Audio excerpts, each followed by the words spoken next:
Hello दोस्तों, स्वागत है आपका अपने यूट्यूब चैनल डिफेंस स्टडी पे। तो दोस्तों आज मैं आपको थ्योरेटिकल क्वेश्चन बताऊंगा। थ्योरी बेस्ड क्वेश्चन है आपके ये, और नेवी के लिए है। चलिए देखिए क्या लिखा है।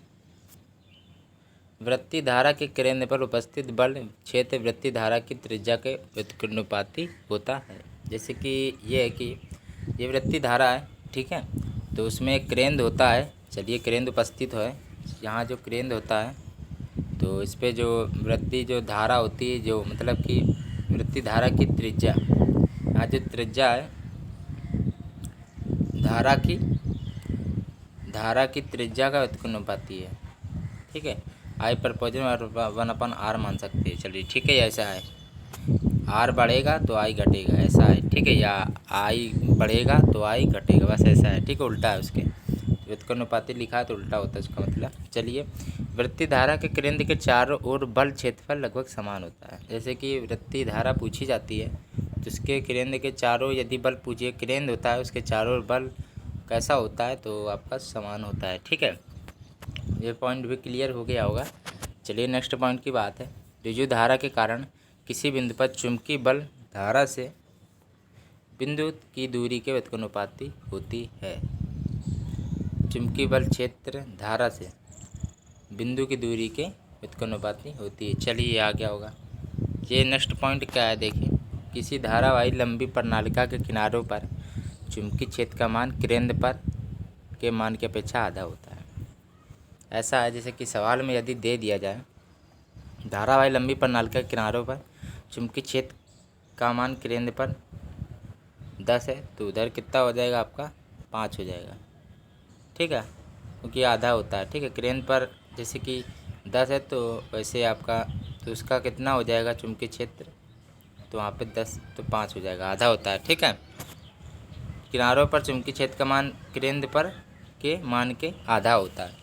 चलिए तो आ गया होगा। नेक्स्ट बात है, टेंजेंट गैल्वेनोमीटर से धारा की माप होती है। और ये भी है कि अमीटर धारा मापता है, ये भी ध्यान रखिएगा। पर ये भी है कि टेंजेंट गैल्वेनोमीटर से धारा की माप प्राप्त होती है। चलिए नेक्स्ट पॉइंट है। जितने भी पॉइंट है इंपॉर्टेंट पॉइंट है तभी यहाँ स्टार लगे हैं। चलिए, जिस परपथ की धारा नापनी होती है उसे सीढ़ी क्रम में अमीटर को जोड़ा जाता है, ठीक है। अमीटर को सीढ़ी क्रम में किया जाता है और इसमें लिखा है जिस परपथ की धारा नापनी होती है। तो धारा नापने का अर्थ होता है मतलब अमीटर जो हमारा है वो धारा नापता है और वोल्ट मीटर हमारा विभवांतर मापता है। चलिए क्या लिखा है, नेक्स्ट पॉइंट है, परपथ के जिस भाग का विभवांतर नापना है, विभवांतर भी होता है, उसके समांतर क्रम में वोल्ट मीटर जोड़ा जाता है। मोस्ट इम्पॉर्टेंट पॉइंट्स है, देख लीजिए।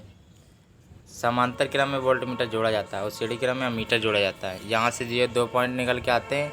सीढ़ी क्रम में अमीटर जोड़ा जाता है और समांतर क्रम में वोल्ट मीटर जोड़ा जाता है। ये 2 पॉइंट्स हैं, आप क्लियर कर लीजिए। ये दोनों पॉइंट्स आपके पेपर में आ चुके हैं नेवी के, ठीक है, ध्यान रखिएगा। सीढ़ी क्रम में अमीटर और समांतर क्रम में वोल्ट मीटर, इसलिए मैं आपको 2-4 बार ये बोल दे रहा हूँ कि याद रहे। चलिए नेक्स्ट पॉइंट है, इन दोनों का स्क्रीनशॉट ले लीजिए, ठीक है। चलिए नेक्स्ट पॉइंट की बात है। देखिए क्या दिया गया है, संट काफ़ी कम प्रतिरोध वाले तार या तांबे की पट्टी होती है, ठीक है, ऐसा है। संट काफ़ी कम, जो संट होता है जो उसमें आपका कम प्रतिरोध और या तार या तांबे की पट्टी होती है।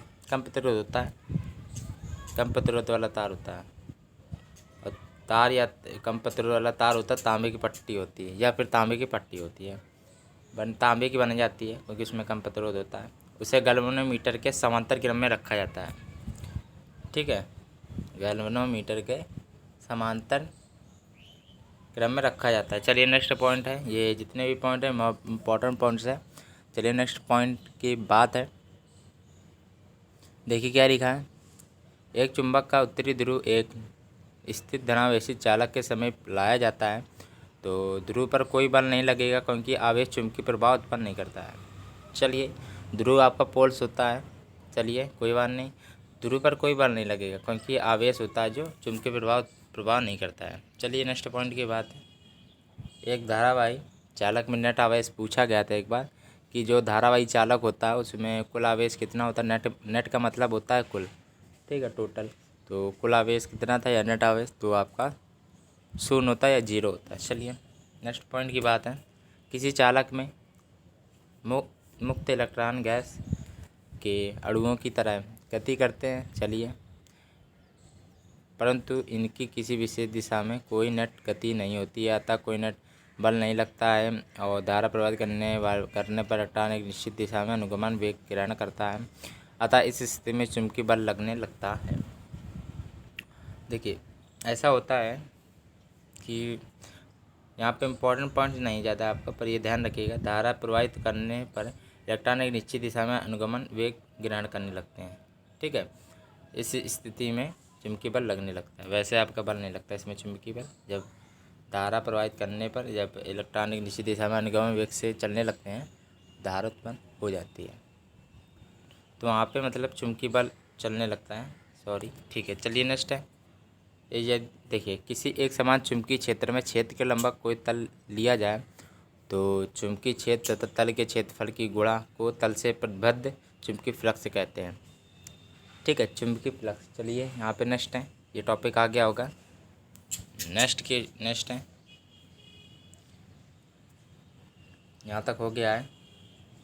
चलिए, जहाँ समझाना होगा, जहाँ मोस्ट इम्पॉर्टेंट पॉइंट्स होगा तो मैं आपको वहाँ बता दूंगा तुरंत, और 2-4 बार बोल दूंगा। यहाँ कोई इंपॉर्टेंट पॉइंट्स नहीं है ये वाला, थोड़ा तो जल्दी पढ़ दे रहा हूँ मैं। चुंबकीय क्षेत्र में क्षेत्र के लंबवत किसी तल के प्रति मीटर स्क्वायर क्षेत्रफल से गुजरने वाली फ्लक्स रेखाओं की संख्या उस तल से बद्ध चुंबकीय फ्लक्स के बराबर होती है। यदि कोई तल रेखा नहीं गुजरेगी तथा उस तल से बद्ध चुंबकीय फ्लक्स शून्य होगा। चलिए, तो इम्पोर्टेंट पॉइंट्स आपके थे, थोड़ी बेस्ट क्वेश्चन थे, यही से क्वेश्चन आपके बनते हैं, और ये नेवी के लिए है। तो दोस्तों, यदि आपको ये वाला वीडियो अच्छा लगा तो लाइक एंड सब्सक्राइब करना बिल्कुल ना भूलिएगा।